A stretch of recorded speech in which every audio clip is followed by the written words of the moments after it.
David had been planning this trip for months. It was a special reward for his 10-year-old son, Elijah, who had worked hard in school and achieved top grades. As a proud father, David wanted to make this journey unforgettable for him. He booked first-class seats, hoping to give his son an experience of luxury and comfort. Elijah had never flown first class before, and his excitement was visible from the moment they stepped onto the plane. As they entered the first-class cabin, Elijah's eyes sparkled with wonder. The large, comfortable seats, soft blankets, and personal screens all seemed magical to him. He looked up at his father with a huge smile. "Dad, this is amazing." David chuckled, happy to see his son so thrilled. They placed their bags in the overhead compartment and settled into their seats, ready for the journey ahead. Passengers continued boarding, and the flight attendants walked around, assisting people. One of them, a woman named Susan, walked past David and Elijah, but then suddenly stopped. She looked at them, her brows furrowing slightly. Then, with a polite but firm voice, she spoke. "Excuse me, sir. May I see your tickets?" David was a little surprised by the request, but remained calm. He reached into his pocket and handed over the tickets. Susan examined them, her eyes scanning the details carefully. Then, after a pause, she frowned. "I think there might be a mistake," she said. "This section is for first-class passengers." David kept his expression neutral, though he felt an uneasy feeling growing inside him. "Yes, that's correct," he replied. "These are our seats." Susan hesitated for a moment, then turned her gaze to Elijah. "Sir, are you sure?" she asked, her tone polite but firm. David felt the tension in the air, but he didn't want to make a scene. "Yes, I booked these seats for my son and me." Still, Susan didn't seem convinced. She glanced around as if looking for support before clearing her throat. "I'm sorry, but I need to confirm this with the flight supervisor," she said before walking away. Elijah, who had been quietly watching the exchange, looked up at his father with confusion. "Dad, did we do something wrong?" David gave his son a reassuring smile and shook his head. "No, son, we're right where we're supposed to be." But deep down, he felt uneasy. A few moments later, Susan returned with another crew member, the flight supervisor. The supervisor looked at David and Elijah, then at the tickets and sighed. "Sir, we just want to make sure everything is in order. Would you mind moving to economy class while we check this?" David's patience was running thin, but he knew getting angry wouldn't help. Instead, he took a deep breath and kept his voice steady. "No, I will not move. We paid for these seats, and we have every right to be here." Elijah, sensing his father's tension, shifted uncomfortably. Other passengers had started to take notice, some whispering, others simply watching. The situation had gone from a simple misunderstanding to something much more uncomfortable. David knew one thing for sure: this wasn't over yet. David sat still, his hands resting on the armrests of his seat, but inside, he was fuming. He had faced challenges in life before, but nothing compared to the frustration of seeing his son being treated unfairly. He looked at Elijah, who was still sitting quietly, but the excitement from earlier was gone. His little boy, who had been overjoyed just moments ago, was now looking down at his lap, confused and hurt. That alone was enough to make David determined to stand his ground. The flight supervisor was still standing beside their seats, waiting for David to agree to move. Around them, a few passengers had started whispering. Some were watching with curiosity, others with mild disinterest, as if this was just another delay in their flight. David took a deep breath and looked directly at the supervisor. "I already told you, we are not moving. We paid for these seats, and we have every right to sit here." His voice was calm but firm. The supervisor hesitated, then exchanged a glance with Susan, the flight attendant. She folded her arms, as if waiting for David to give in. But he didn't. Elijah finally looked up at his father. "Dad, why do they think we don't belong here?" His voice was quiet, but his words carried weight. David placed a reassuring hand on his son's shoulder. Sometimes people make mistakes, he said gently, but that doesn't mean we have to accept them. The flight supervisor sighed. Sir, I understand your frustration, but we need to follow procedures. David let out a small chuckle, shaking his head. Procedures. Your procedure is to question paying customers just because you assume they don't belong in first class. He leaned forward slightly, his eyes locked onto the supervisor. Tell me, exactly what part of your procedure says we shouldn't be sitting here? The supervisor shifted uncomfortably. Susan looked like she wanted to speak, but she didn't. David slowly reached into his jacket pocket and pulled out his phone. He tapped the screen, opening the camera app, and started recording. Since we're talking about procedures, I'd like to record this for my records, he said, his tone casual but firm, just so we can be clear about what's happening here. Susan's expression changed immediately. The supervisor's eyes widened slightly. They both knew what this meant. Evidence. Sir, the supervisor said quickly, there's no need to record. Let's just clarify things with the system, all right? David nodded, still holding his phone up. Good. I'd like to see you do that. The supervisor gave Susan a quick glance, then turned away and walked toward the front of the plane. Susan hesitated for a moment, then followed. David looked at Elijah and smiled. See, when you know you're right, you don't back down. Elijah nodded slowly, his confidence returning just a little. I get it, Dad. David patted his shoulder. Good. Now, let's see what they do next. David sat back in his seat, his phone still in his hand, though he had stopped recording for now. Elijah leaned against him, still a little confused about what had just happened.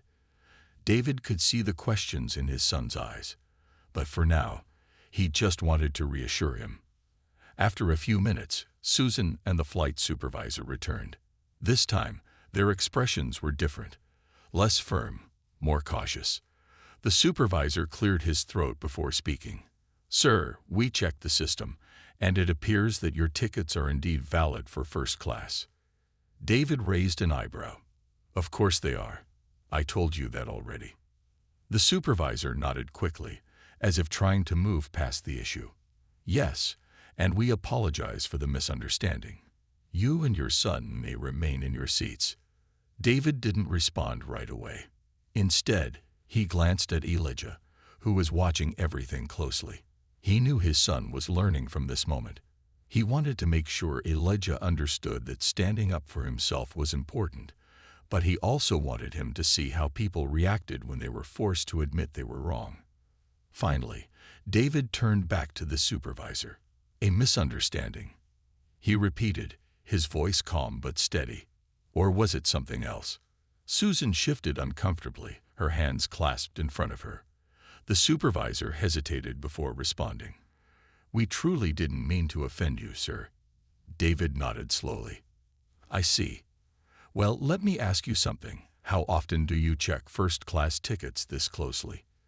Do you question every passenger sitting here, or just certain ones? The supervisor opened his mouth, then closed it again. He glanced at Susan, but she said nothing. David sighed. That's what I thought. He looked down at Elijah, giving him a small smile. See, son, the truth always comes out. Elijah nodded, though he was still processing everything. Dad, do they really think some people shouldn't be in first class? David looked at his son seriously. Sometimes, people make judgments based on things that don't matter. Things like how someone looks or where they come from. But it's up to us to remind them that we belong wherever we've earned the right to be. Elijah nodded again, this time with more confidence. So, we're staying. David grinned. Of course we are. Susan and the supervisor seemed eager to leave, and after another weak apology, they hurried away to deal with other passengers. David knew that the matter wasn't truly over. He had seen the way they had treated him and his son, and he wasn't going to let it slide. As the plane prepared for takeoff, David opened his phone and began typing a message. He had a few powerful friends, and he was about to make sure this story reached the right people. This wasn't just about a bad experience. This was about making sure no one else had to go through the same thing. As the plane soared through the sky, David leaned back in his seat, but his mind was still focused on what had happened. He glanced at Elijah, who was now watching a movie on his screen, trying to enjoy the flight. David wanted his son to have a great experience, but he couldn't ignore the way they had been treated. He knew he had to do something. Pulling out his phone, he scrolled through his contacts. He had friends in the media, lawyers, and business circles. He wasn't the type to seek revenge, but he believed in justice.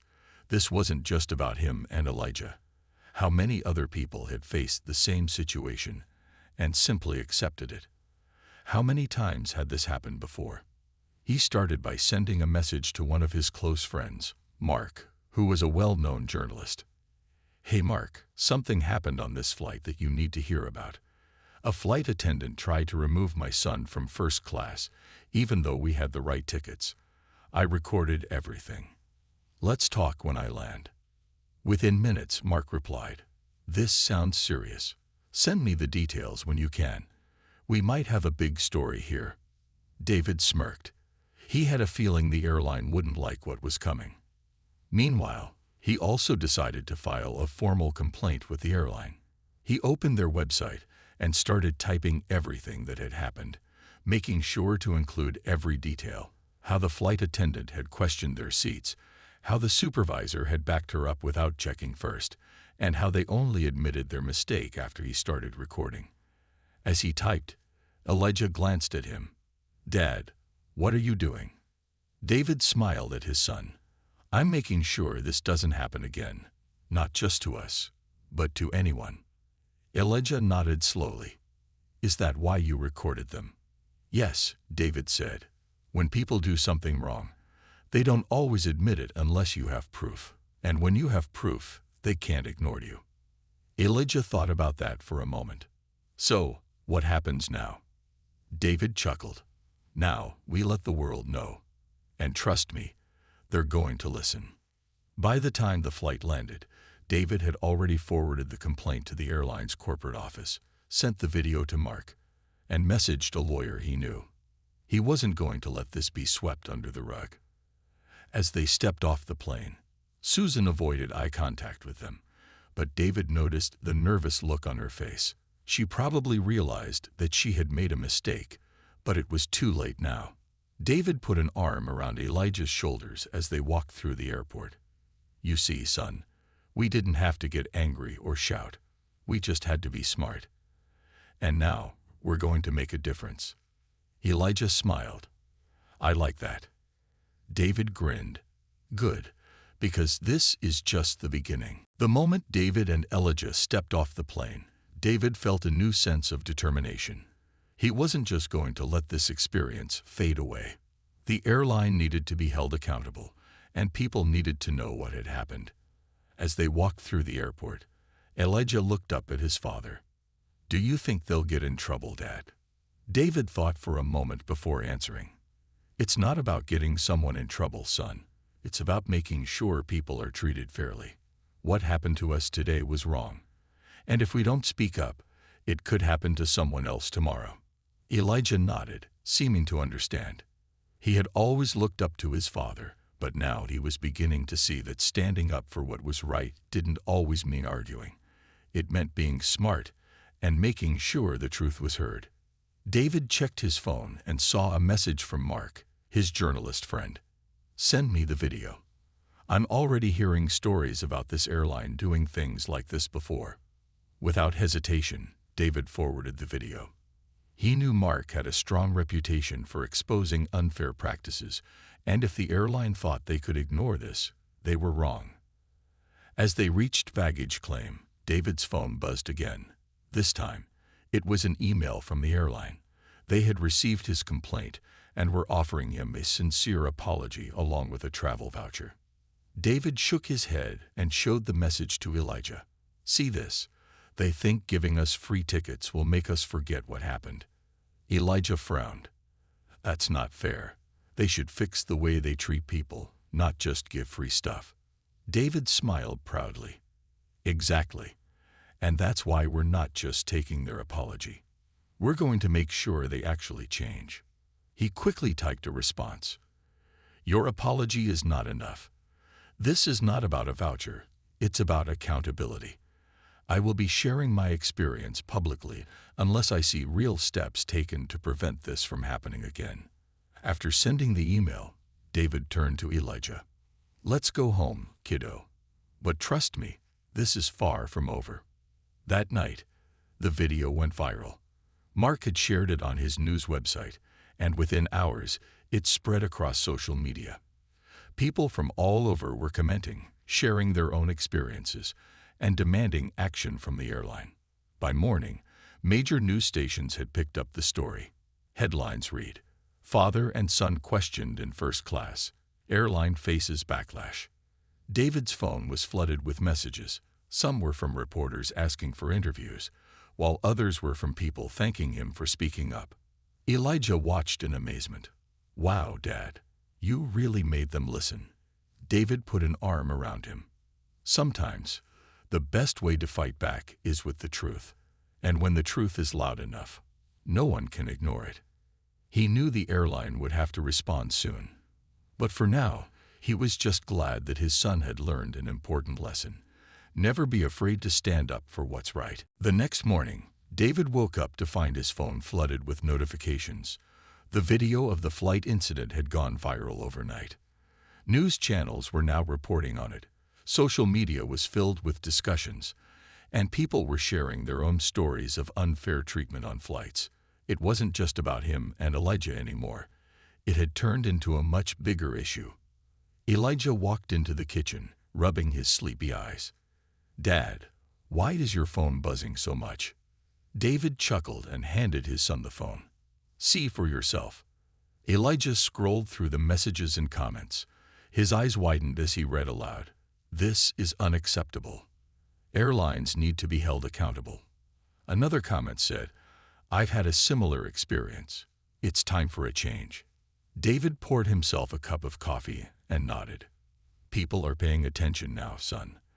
That means the airline has no choice but to respond." Just then, his phone rang. It was Mark, the journalist who had helped spread the story. David answered, and Mark's voice came through excitedly. "David, this is huge. The airline just released a public statement. They're calling the incident a miscommunication and saying they're deeply sorry. But here's the interesting part. They're offering you a private meeting with their executives to discuss how they can improve their policies." David raised an eyebrow. "A private meeting?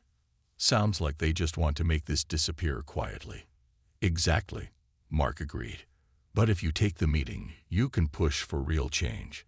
Not just an apology, but actual policy updates, so this doesn't happen again." David thought for a moment. He wasn't interested in a simple apology or a free flight. He wanted to make sure no other parent or child had to go through the same experience. "All right," he finally said. "Set up the meeting. But I'm not going in alone. I want this to be public." Mark laughed. "I knew you'd say that. I'll make sure the media covers it. Let's see if they're serious about fixing this." Later that day, David received an official email from the airline inviting him to meet with their top executives. He replied, agreeing to the meeting, but he added one condition. It had to be recorded and shared with the public. Elijah watched his father with admiration. "Dad, do you think they'll really change?" David smiled and put a hand on his son's shoulder. "They don't have a choice now. When people come together and demand fairness, even the biggest companies have to listen." As the news continued to spread, the pressure on the airline grew. More passengers shared their experiences, and some even started boycotting the company. The airline executives knew they had to act fast. David had started this fight for his son, but now he was standing up for everyone who had ever been treated unfairly. The real battle was just beginning, and he was ready for it. The day of the meeting arrived, and David was more than ready. He had spent the past few days gathering information about the airline's history and how they handled customer complaints. The public pressure had only increased, and now the airline executives had no choice but to listen. Elijah sat on the couch watching the news, where reporters were discussing their case. "Dad, they're talking about us again," he said excitedly. David smiled. "That's good. It means people care. And when people care, change happens." A car arrived to take him to the airline's headquarters. Before leaving, he knelt beside Elijah. "No matter what happens today, just remember, when something isn't right, speaking up is always the right thing to do." Elijah nodded. "I know, Dad. You're showing me that." David arrived at the sleek, modern office of the airline, where cameras and reporters were waiting outside. As he stepped inside, he was led to a large conference room where several executives were already seated. The CEO, a middle-aged man in a sharp suit, stood up and extended his hand. "Mr. David, thank you for coming. We deeply regret what happened to you and your son." David shook his hand, but didn't smile. Regret is one thing. Fixing the problem is another. The CEO cleared his throat and gestured for him to sit. "We understand that, which is why we want to hear your suggestions on how we can prevent situations like this from happening again." David took a deep breath. "First, let's talk about training. Your staff clearly needs better training on customer service and unconscious bias. No one should be questioned just because they don't look like they belong." The head of customer relations nodded. "We agree. We are already planning a new training program for all employees." David leaned forward. "Good, but that's not enough. You need to create a clear and public policy that ensures all passengers are treated equally, regardless of background. And I want to see real action, not just words." The CEO glanced at his team, then nodded. "You're right. We need to do better." David wasn't done. "Also, I want to know what happens to employees who repeatedly make these mistakes. Do they get a slap on the wrist, or do you actually hold them accountable?" The executives exchanged looks before one of them answered. "Moving forward, we will be enforcing stricter accountability for our staff." David sat back, studying them. "If you mean what you're saying, you'll put it in writing. Release a public statement, not just a quiet apology." The CEO sighed but then nodded. "We will." By the time the meeting ended, David felt something had truly changed. The airline agreed to update their policies, improve training, and issue a public commitment to fairness. As David walked out, reporters surrounded him. "What happened in there?" one asked. David smiled. "Change is happening, and this is just the beginning." David walked out of the airline's headquarters with a sense of accomplishment. The meeting had gone better than he expected, and he had made sure that the airline executives were not just offering empty apologies but real action. The reporters outside surrounded him, eager to hear what had happened. One of them held out a microphone. "Mr. David, did the airline agree to change their policies?" David nodded. "Yes, they are implementing new training programs, strengthening their policies, and committing to treating all passengers fairly. More importantly, they are making these changes public so they can be held accountable." Another reporter asked, "Do you believe their apology is sincere?" David gave a small smile. "Apologies are easy. Actions prove sincerity. We'll see what they do in the coming months." After answering a few more questions, David finally stepped away from the cameras and got into the car waiting for him. As he leaned back, he let out a deep breath. It had been a long few days, but it was worth it. When he arrived home, Elijah ran to him. "Dad, I saw you on TV," he said, excitement shining in his eyes. David laughed and pulled his son into a hug. "Yeah, what did you think?" Elijah grinned. "I think you're awesome. You made them listen." David chuckled. "Well, sometimes you have to make a little noise for people to pay attention." They sat on the couch, and Elijah looked up at him. "Dad, does this mean no one else will go through what we did?" David sighed and put an arm around his son. "I hope so, Elijah. We made a difference today, but there's still a long way to go. The important thing is, we spoke up. And when people speak up, things change." A few days later, the airline officially released a public statement. They admitted their mistakes, announced their new policies, and promised to do better. Social media was filled with discussions about the case, and many people praised David for standing his ground. Mark, the journalist, called David that evening. "You did it, man. This is all over the news. People are actually paying attention." David smiled. "Good.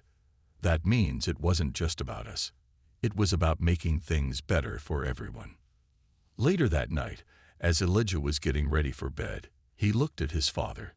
"Dad, when I grow up, I want to be like you." David felt his heart swell with pride.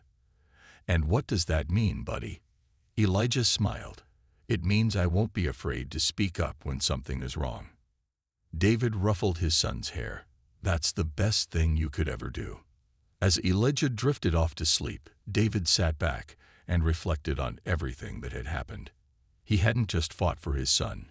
He had fought for fairness, for respect, and for change.